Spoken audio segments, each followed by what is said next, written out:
Il n'y a pas de raison que quelqu'un tue au nom de l'islam et qu'on ne puisse pas le dire qu'il est sur le mauvais chemin. Nous allons demander bientôt donc aux leaders de l'islam, donc du monde entier aussi, de nous joindre dans ce combat-là, avoir des déclarations claires, franches, pour inviter tous ceux qui sont là à tuer au nom de l'islam, que ce n'est pas de l'islam. Famille Ibrahim Traoré, lors de sa visite dans la nouvelle usine de cimenterie dans les hauts plateaux, a tenu un message fort. Voilà le genre de message que nous demandons ici à nos leaders, à nos politiciens de tenir, se poser les vraies questions.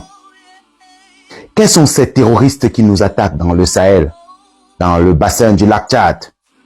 Ne se revendiquent pas-ils d'une religion, notamment l'islam? Le président Ibrahim Traoré vient de le dire. C'était le 20 mars, dans les hauts plateaux. Dans les campements de terroristes, ils y trouvent le Coran, les Corans. Il faut le dire. Donc ceux qui nous attaquent sont des musulmans. Maintenant, comment dissocier les djihadistes des autres musulmans? C'est un travail de fond. Mais ce n'est pas une question de tribu. Les frères peuvent écouter ce message du président. Bonjour à tous. J'avoue que c'est un réel plaisir donc d'être là ce matin pour avoir ces moments d'échange avec vous, partager la chaleur humaine donc de nos frères, sœurs, papa et maman donc de la région du plateau central. Mais je souhaiterais qu'on puisse rendre un hommage vibrant à ceux-là qui se battent au front, qui nous permettent, nous, de nous retrouver ici, d'échanger et de voir les perspectives pour notre patrie. Et je voudrais qu'on observe une minute de silence pour la mémoire de ceux qui ont laissé leur vie dans cette bataille.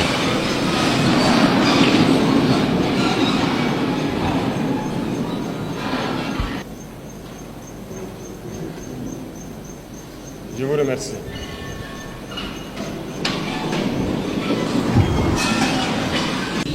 Ça fait bientôt 10 ans que nous sommes dans cette situation de guerre et je pense que vous suivez l'évolution au fur et à mesure. Et j'espère que tout le monde est conscient que nous ne sommes plus dans une guerre de terrorisme, mais dans une guerre d'indépendance. Et il faut que chacun comprenne que c'est une logique pour les impérialistes de nous imposer cette guerre. Normalement, chaque leader, chaque dirigeant devrait se battre pour son pays. C'est une logique. Ils se battent pour leurs intérêts et nous devons nous battre aussi pour nos intérêts. Absolument. Si nous arrivons à nous développer, à prospérer, ce qui veut dire que là-bas, ils ne pourront pas se développer. Ils vont devoir régresser. Si nous arrivons à transformer demain nos matières premières, ça veut dire que là-bas, des usines vont fermer. Est-ce que vous comprenez la logique? Donc c'est normal qu'ils se battent pour mélanger notre société, pour nous maintenir dans cette guerre constante et qu'on ne puisse jamais réfléchir un jour se développer. Et là, ils continueront à se développer eux et nous, nous serons toujours là à exporter vers eux nos matières premières et notre jeunesse en train de souffrir dans la misère, chercher à traverser l'océan pour aller mendier là-bas. Donc, ils sont dans leur logique de protéger leurs intérêts, de la mauvaise façon certes, mais nous, notre devoir c'est de nous battre pour nous affranchir et nous sortir de cette situation. Absolument. Voilà pourquoi donc, je profiterai donc de ce mois béni où chrétiens et musulmans se retrouvent donc en mois de carême. Souhaiter un bon mois de carême à tous et que Dieu exauce les prières des uns et des autres. Aussi que chacun puisse à son niveau vraiment profiter de ce mois pour changer de paradigme vis-à-vis de ses voisins, de tous ceux qui nous entourent. Et je souhaite que les leaders religieux, ici au Burkina Faso, profitent de ce mois aussi pour prêcher, voilà, je dirais la bonne parole, pour prêcher vis-à-vis de ceux-là, ces égarés qui tiennent les armes dans la brousse et qui tuent, parce que certains tuent et ils pensent qu'ils tuent au nom de la religion. Il faut que les leaders religieux puissent donc ensemble faire beaucoup de déclarations, beaucoup de prêches pour les faire comprendre que ce n'est pas de la religion. Pourquoi je le dis?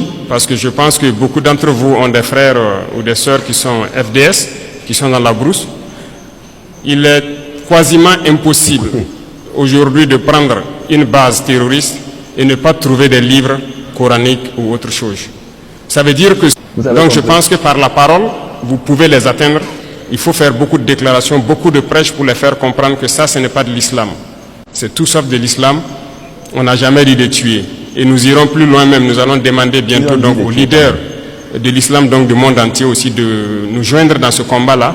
Avoir des déclarations claires, franches, pour inviter tous ceux qui sont là à tuer au nom de l'islam, que ce n'est pas de l'islam. Normalement, c'est une religion de paix, de solidarité, voilà, d'entraide. Il n'y a pas de raison que quelqu'un tue au nom de l'islam et qu'on ne puisse pas le dire qu'il est sur le mauvais chemin. Plusieurs opérations sont en cours. Nous sommes en phase de consolidation et nous poursuivons nos manœuvres jusqu'à nos frontières. Dans quelques jours, vous serez bien sûr au courant de tout ce qui a pu être récupéré et nous allons nous implanter dans ces zones pour toujours. Nous n'allons pas reculer, nous allons récupérer la totalité de notre territoire. Écoutez. Et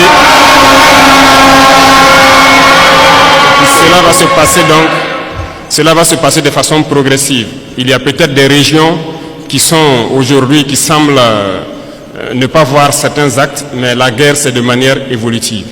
Nous allons blanchir totalement des zones et arriver au fur et à mesure. Et resserrer l'étau sur ces gens, c'est comme je le dis, ils n'ont que de choix, soit de comprendre le message, de revenir à la patrie, ou bien ils vont disparaître. Bravo, président.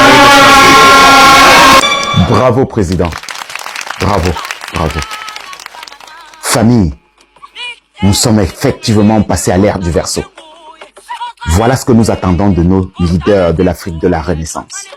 Posez les vraies questions. Quels sont ceux-là qui nous attaquent dans le Sahel? Quels sont ceux qui nous attaquent dans le bassin du lac Tchad? Désormais, nous savons que quand l'armée arrive dans certaines régions et qu'ils démantèlent les groupes terroristes, ils y trouvent des courants. Donc c'est leur caution morale. Il est temps de questionner cela et de demander aux leaders musulmans, notamment ceux de l'Arabie Saoudite, du Qatar, parce que nous savons qu'ils sont derrière ces gens-là, de nous dire c'est quoi le problème. Est-ce que cette religion n'est pas une religion de paix? Est-ce qu'il faut imposer l'islam aux gens par la guerre? Est-ce qu'il faut faire le djihad islamique pour imposer l'islam aux Maliens qui sont déjà musulmans? Ce sont des questions légitimes. Merci une fois de plus, Président. Nous allons en parler dans nos lives. Retrouvez-nous ce soir dès 18h. Haché, haché, haché.